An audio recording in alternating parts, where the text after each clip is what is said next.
സതീശനെ ചെന്നിത്തല വെട്ടുമോ, ചെന്നിത്തലയെ സതീശൻ വെട്ടുമോ എന്നുള്ള ഒരു കൺഫ്യൂഷൻ ഉണ്ടായിരുന്നു. ആരെ വെട്ടും എന്നുള്ളതായിരുന്നു നമ്മളിങ്ങനെ നോക്കിക്കൊണ്ടിരുന്നത്. കാരണം കോൺഗ്രസിനുള്ളിൽ ഇനി എന്തൊക്കെ അവർ തമ്മിൽ ഐക്യമുണ്ട് എന്ന് പറഞ്ഞാലും തമ്മിലടി നമ്മൾ എന്നും കണ്ടുകൊണ്ടിരിക്കുന്നുണ്ട്. അപ്പൊ അങ്ങനെ ഇരുന്നപ്പോൾ, അതായത് ഇവരുടെ പുതിയുഗയാത്ര നടക്കുവാണല്ലോ, അത് കോട്ടയത്ത് എത്തിയ സമയത്ത് ഈ സഭാ നേതാക്കളെ സതീശൻ ഒന്ന് വിമർശിച്ചു. അതിനിടയിൽ കൂടെ ചെന്നിത്തല കയറി ഇവരെ എല്ലാം ഒന്ന് കണ്ടുവന്നിട്ടുമുണ്ട്. എന്താണ് സത്യം പറഞ്ഞ ഇതിനിടയിൽ നടക്കുന്നത്? ഇപ്പം നമ്മള് ഇതിനകത്ത് കാണേണ്ടത് ചെന്നിത്തല കുറച്ച് നാള് കൊണ്ട് കളം പിടിക്കാനുള്ള ശ്രമത്തിൽ തന്നെയാണ്. അത് നമുക്ക് ഒരിക്കലും ചെന്നിത്തല അങ്ങനെ ചെയ്യില്ലെന്നോ, ചെന്നിത്തല അങ്ങനെ ചെയ്യാൻ പറ്റിയ ഒരു നേതാവല്ലെന്നോ എന്നും നമുക്ക് വിമർശിക്കാൻ പറ്റുന്ന കാര്യമല്ല.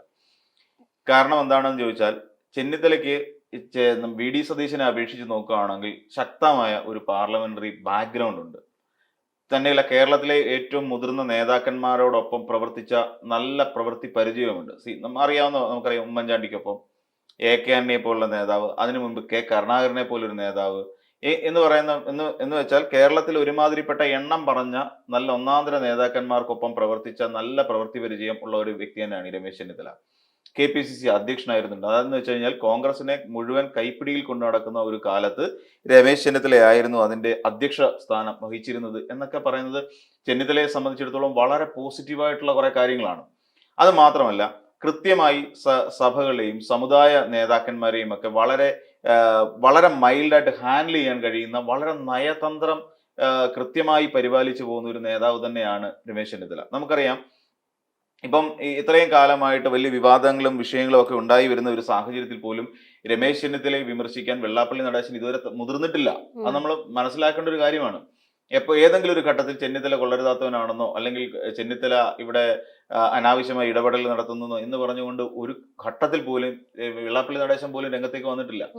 ഇപ്പം നമുക്ക് നോക്കാം, NSS, കേരളത്തിലെ ഏറ്റവും പ്രബലമായ 2 സമുദായ സംഘടനകളാണ് NSS, SNDPയും. അതിൽ SNDP ആണ് ഏറ്റവും മുൻപന്തിയിൽ നിൽക്കുന്നത് നമുക്കറിയാം. അപ്പം ഈ 2 പ്രബലമായ സംഘടനകളിലെ നേതാക്കന്മാർ പോലും ഒരു ഘട്ടത്തിൽ പോലും ചെന്നിത്തലയെ വിമർശിച്ചതായി നമുക്കറിയില്ല. തന്നെയുമല്ല, രമേശ് ചെന്നിത്തല ഞങ്ങളുടെ മകനാണ് എന്നും ഇതിന്റെ പെരുന്നയില് NSSന്റെ ആസ്ഥാനത്ത് മുറ്റത്ത് ഓടിക്കളിച്ച് വളർന്ന ഒരാളാണ് ചെന്നിത്തല എന്നും അടക്കമുള്ള കാര്യങ്ങൾ സുകുമാരൻ നായർ പറയുകയും ചെയ്യുന്നു. എന്ന് വെച്ചാൽ ഇതിന്റെ അർത്ഥം ചെന്നിത്തലയോട് NSSന് യാതൊരു വെറുപ്പോ വിദ്വേഷമോ ഇല്ല. ചെന്നിത്തലയാകട്ടെ ഇവരെ 2 പേരെയും ഒരിടത്ത് പോലും തള്ളി പറഞ്ഞിട്ടില്ല. പിന്നെ വെള്ളാപ്പള്ളി നടേശനോട് ചെന്നിത്തല എപ്പോഴും പുലർത്തിയിട്ടുള്ള ഒരു കാര്യം, കഴിഞ്ഞ ഒരു കാലഘട്ടത്തിൽ വെള്ളാപ്പള്ളിയുടെ ഒരു വർഗീയ അജണ്ട ഇവിടെ നടപ്പിലാക്കാൻ ശ്രമിക്കുന്നതിനെതിരെയാണ് ഒരുപക്ഷെ എനിക്ക് തോന്നുന്നു ചെന്നിത്തല പ്രതികരിച്ചിട്ടുള്ളത്. അതായത് ഇവിടെ മലപ്പുറംകാരെ കുറിച്ച് മോശമായി പറയുക, അതോടൊപ്പം തന്നെ മുസ്ലിം സമുദായത്തെ അടച്ചാക്ഷേപിക്കുക, അങ്ങനെ തുടങ്ങിയ ചില സമുദായ അല്ലെങ്കിൽ ഈ പറയുന്ന നമ്മുടെ ഒരു കമ്മ്യൂണൽ ഹാർമണി എന്ന് പറയുന്ന ഒരു സാധനം ഉണ്ടല്ലോ, ഒരു മതനിരപേക്ഷത എന്ന് പറയുന്നില്ല, മതസൗഹാർദ്ദം, ഇതിനെയൊക്കെ ഹനിക്കുന്ന വിധത്തിൽ വെള്ളാപ്പള്ളി നടത്തിയിട്ടുള്ള നീചമായ വർത്തമാനങ്ങൾക്കെതിരെ മാത്രമാണ് പലപ്പോഴും ചെന്നിത്തല പ്രതികരിച്ചിട്ടുള്ളത്. അല്ലാതെ ആ സമുദായ നേതൃത്വത്തെ അടച്ചാക്ഷേപിക്കുന്ന ഒരു സമീപനം പുലർത്തിയിട്ടില്ല. തന്നെയുമല്ല, SNDPയെ പോലൊരു സമുദായം ഇന്ന് വെള്ളാപ്പള്ളി നടേശൻ എന്ന് പറയുന്ന ഒരു ന്യൂക്ലിയസിൽ കിടന്ന് കറങ്ങുന്ന ഒന്നൊന്നുമല്ല. അതെല്ലാം മാറി. കഴിഞ്ഞ ദിവസം തന്നെ ഇതുമായി ബന്ധപ്പെട്ടിട്ട് ഒരു തെരഞ്ഞെടുപ്പ് പ്രഖ്യാപനം വന്നിരുന്നു. അതായത് വെള്ളാപ്പള്ളി നടേശൻ ഫെബ്രുവരി മാസം 20-ാം തീയതി തെരഞ്ഞെടുപ്പിന് വേണ്ടിയിട്ടുള്ള നോട്ടിഫിക്കേഷൻ കൊടുക്കുന്നു, 25-ാം തീയതി നോമിനേഷൻ കൊടുക്കുന്നു. അതിനെതിരെ വലിയൊരു ചെക്ക് വന്നു വെള്ളാപ്പള്ളിക്കെതിരെ. ചെക്ക് വെച്ചിട്ട് ഏറ്റവും അവസാനം വെള്ളാപ്പള്ളി നടേശൻ എന്താ ചെയ്ത്, ഹൈക്കോടതിയിൽ നിന്ന് ഓടി, ഞാൻ നോട്ടിഫിക്കേഷനും പിൻവലിക്കുന്നു, ഞാൻ ഈ കാണുന്ന ഹർജി ഞാൻ ഈ വഴിക്കേ ഇല്ല, ഞാൻ ആ നാട്ടുകാരനല്ല എന്ന് പറഞ്ഞുകൊണ്ട് വെള്ളാപ്പള്ളി നടേശൻ ഓടി രക്ഷപ്പെടുന്ന കാഴ്ച നമ്മൾ കണ്ടതാണ്. അപ്പം ഇതെല്ലാം വെള്ളാപ്പള്ളി എന്ന് പറയുന്ന ഒരാൾക്ക് സമൂഹത്തിലും അതോടൊപ്പം തന്നെ സമുദായത്തിലുമുള്ള പ്രസക്തിയാണ് വിളിച്ചു പറയുന്നത്. ശരിക്കും അന്ന് 2021 തെരഞ്ഞെടുപ്പിന് വേണ്ടിയിട്ട് SNDP യോഗത്തിന്റെ തെരഞ്ഞെടുപ്പുമായി ബന്ധപ്പെട്ട് 100-ലധികം നോമിനേഷൻ അവിടെ കിട്ടി എന്ന് പറയുമ്പോൾ ഒന്ന് ആലോചിച്ച് നോക്കൂ. വെള്ളാപ്പള്ളിക്ക് എത്ര എതിർപ്പ് അവിടെ ഉണ്ടെന്ന് ആലോചിച്ച് നോക്കണം. അവിടെയും കുടിലത കാണിച്ചുകൊണ്ട് രക്ഷപ്പെടാൻ ശ്രമിച്ച ഒരാളാണ് വെള്ളാപ്പള്ളി. അപ്പം വെള്ളാപ്പള്ളിയെ സംബന്ധിച്ചിടത്തോളം ഒരു സമുദായം ഒരിക്കലും, സമുദായം ആകപ്പാടെ ഏകദേശം 1 കോടിയോളം വരുന്ന സമുദായത്തിലുള്ള അംഗങ്ങൾ ആരും തന്നെ വെള്ളാപ്പള്ളിയെ സപ്പോർട്ട് ചെയ്യുന്നവരല്ല, നമ്മൾ മനസ്സിലാക്കണം. അതുകൊണ്ട് തന്നെ വെള്ളാപ്പള്ളിക്ക് ഈ പറയുന്ന വലിയ പ്രാധാന്യമൊന്നും കാണുന്നില്ല. പക്ഷെ എന്നിരുന്നാൽ തന്നെയും ഒരു സമുദായ നേതാവ് എന്നുള്ള ഒരു കസേരയിൽ ഇരിക്കുന്നതിനെ മാനിക്കുന്നു എന്ന് മാത്രമാണ് എല്ലാവരും ചെയ്യുന്നത്. ഇപ്പം പിന്നെ നമ്മൾ നോക്കിയ പിണറായി വിജയൻ ചെയ്തതാണെങ്കിലും ശരി, അല്ലെങ്കിൽ ഇടതുപക്ഷം ചെയ്യുന്നതാണെങ്കിലും ആര് ചെയ്യുന്നതാണെങ്കിലും, പക്ഷെ വെള്ളാപ്പള്ളി പറയുന്ന വാക്കുകൾ ഒരു തരത്തിൽ പറഞ്ഞാൽ ഇപ്പൊ വി.ഡി. സതീശന് എതിരായിട്ട് ഉയർത്തിയിരിക്കുന്ന ചില ആരോപണങ്ങളുണ്ട്. വെള്ളം കുടിച്ച തവള പോലെ ഉയർത്തു എന്നൊക്കെയാണ് കഴിഞ്ഞ ദിവസം. പക്ഷെ അതൊരു രാഷ്ട്രീയ മാന്യതയ്ക്ക് ചേരുന്ന പ്രവണതയൊന്നുമല്ല വെള്ളാപ്പള്ളി പറയുന്നത്.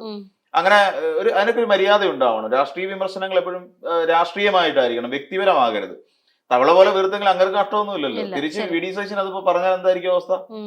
വെള്ളാപ്പള്ളിയെ തിരിച്ചങ്ങോട്ട് പറയാൻ. എന്നിട്ട് പക്ഷെ പിന്നെ സതീശൻ അതിന് മുതിരുന്നില്ല എന്നുള്ളത് സതീശന്റെ രാഷ്ട്രീയ പക്വതയാണ് നമ്മൾ മനസ്സിലാക്കേണ്ടത്. ഈ രീതിയിൽ പോലുമുള്ള വിമർശനം ഒരു ഘട്ടത്തിൽ പോലും ചെന്നിത്തലയ്ക്കെതിരെ ആരും ഉയർത്തിയിട്ടില്ല. സുകുമാരൻ നായർ പിന്നെ വി ഡി സതീശനെ വിമർശിക്കുന്നുണ്ട്, അയാളെ കൊള്ളില്ല എന്നുള്ള നിരത്തിൽ തന്നെയാണ്.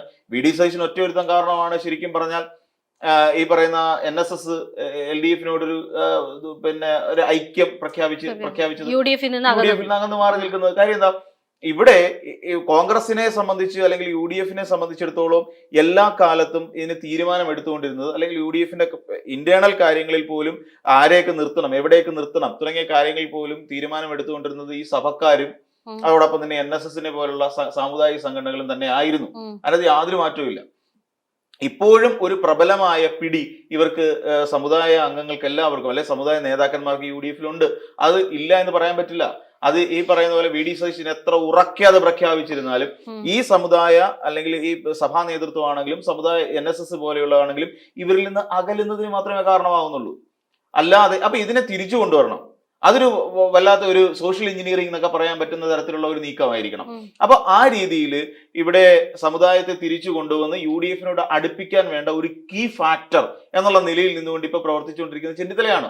എന്തുകൊണ്ടാണെന്ന് ചോദിച്ചാൽ ഞാൻ നേരത്തെ സൂചിപ്പിച്ച ചെന്നിത്തലയുടെ നേതൃപാഠവും അതോടൊപ്പം പാർലമെന്ററി ബോധവും ഉണ്ട്.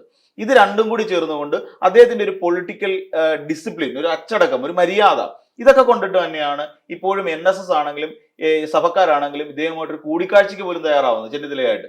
ഇതിന്റെ അർത്ഥം എന്ത് തന്നെയാണെങ്കിലും വി ഡി സതീശൻ എന്ന് പറയുന്ന ഒരാൾ പുതിയുഗ യാത്രയോ എന്ത് കുന്തോ മണ്ണാങ്കട്ടയോ കൊണ്ട് ഇങ്ങോട്ട് വന്നോട്ടെ, കുഴപ്പമില്ല, ഞാൻ ഇതെല്ലാം നോക്കിക്കണ്ട് ചെയ്തോളാം, ഞാൻ ഇവിടെ നിന്നുകൊണ്ട് ഈ സമുദായങ്ങളെ എല്ലാം ഒരുമിപ്പിച്ച് നിർത്താൻ ഞാൻ എന്റെ എഫേർട്ട് എടുക്കുന്നു എന്നുള്ളത് മറ്റുള്ളവരെ ബോധ്യപ്പെടുത്താൻ വേണ്ടിയാണ്. അപ്പൊ ചെന്നിത്തല വരുമ്പോ സ്വാഭാവികമായിട്ടും ഈ സഭക്കാരും ഈ പിന്നെ NSS എന്തായിരിക്കും പറയുന്നത്, നാളെ ചെന്നിത്തല ജയിച്ചു കഴിയുമ്പോൾ അല്ലെങ്കിൽ UDF എന്ന് പറയുന്ന മുന്നണി ഭൂരിപക്ഷം നേടി അധികാരത്തിലേക്ക് എത്താൻ തുടങ്ങുമ്പോൾ അവരെല്ലാം പറയുന്ന ഒറ്റ പേരായിരിക്കും, ചെന്നിത്തല മുഖ്യമന്ത്രി സ്ഥാനത്തേക്ക് ചെന്നിത്തല വന്നേ പറ്റൂ എന്ന് പറയുന്ന ഒരു അവസ്ഥയിലേക്ക് വരും. അങ്ങനെ ഒരു അവസ്ഥയിലേക്ക് കൊണ്ടുവരാൻ വേണ്ടി ചെന്നിത്തല നടത്തുന്ന നല്ല കണ്ണ്, ഈ അട്ടയുടെ കണ്ണ് കണ്ടവരെന്ന് പറയത്തില്ലേ എന്ന് പറയുന്ന സ്വഭാവത്തോടു കൂടി നടത്തുന്ന ഒരു നീക്കമായിട്ട് തന്നെ ഇതിനെ കാണണം. കോട്ടയത്ത് ഇപ്പോൾ സതീശൻ ഒരു മൂലയ്ക്കോട്ടങ്ങ് ഒതുങ്ങി. പിന്നെ തീർച്ചയായിട്ടും കോട്ടയത്ത് സതീശൻ ഒരു മൂലയ്ക്ക് ഒതുങ്ങുക എന്ന് മാത്രമല്ല, സതീശനെ ഈ പറയുന്ന സമുദായ നേതാക്കന്മാർക്കാർക്കും അങ്ങോട്ട് അത്രയ്ക്ക് ബോധ്യപ്പെടുന്നില്ല, ഇഷ്ടപ്പെടുന്നില്ല എന്ന് പറയുന്ന. അത് മാത്രമല്ല, കോട്ടയത്ത് എത്തിയപ്പോൾ ഇവർക്ക് നേരെ വലിയ വിമർശനവും ഉന്നയിച്ചു. തന്നെയല്ല ഈ പറയുന്ന പോലെ അവിടെ പിന്നെ കോട്ടയത്ത് നിന്നുകൊണ്ട് സഭക്കാർക്കെതിരെ വിമർശനം ഉന്നയിക്കുക എന്ന് പറഞ്ഞാൽ അത്ര മര്യാദയുള്ള കാര്യമാണ് അല്ല.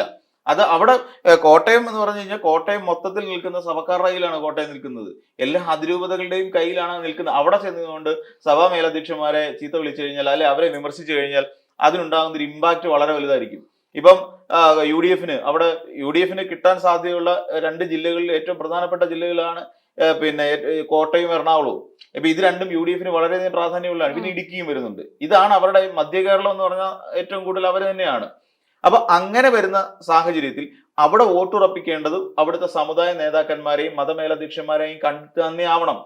അല്ലാതെ അവരെ വിമർശിച്ചുകൊണ്ട് അവിടെ വോട്ടുറപ്പിക്കുക എന്ന് നടക്കുന്ന കാര്യമൊന്നുമല്ല. അപ്പൊ ഇതിനെതിരെയാണ്, അല്ലെങ്കിൽ ഈ ഒരു മൂവ്മെന്റിനെതിരെ വളരെ കൃത്യമായി ഇവരെ അടുപ്പിച്ചു നിർത്തുക എന്ന് പറയുന്ന ഒരു രാഷ്ട്രീയ തന്ത്രം ഇവിടെ ചെന്നിത്തല ഉപയോഗിച്ചിരിക്കുന്നു. ഇത് സക്സസ് ആയി കഴിഞ്ഞാൽ ഈ പറയുന്ന ഈ പുതിയുഗ യാത്ര തിരുവനന്തപുരം എത്തുമ്പോഴത്തേക്ക് ഏറ്റവും അലമ്പ് പിടിച്ചൊരു യാത്രയാകും.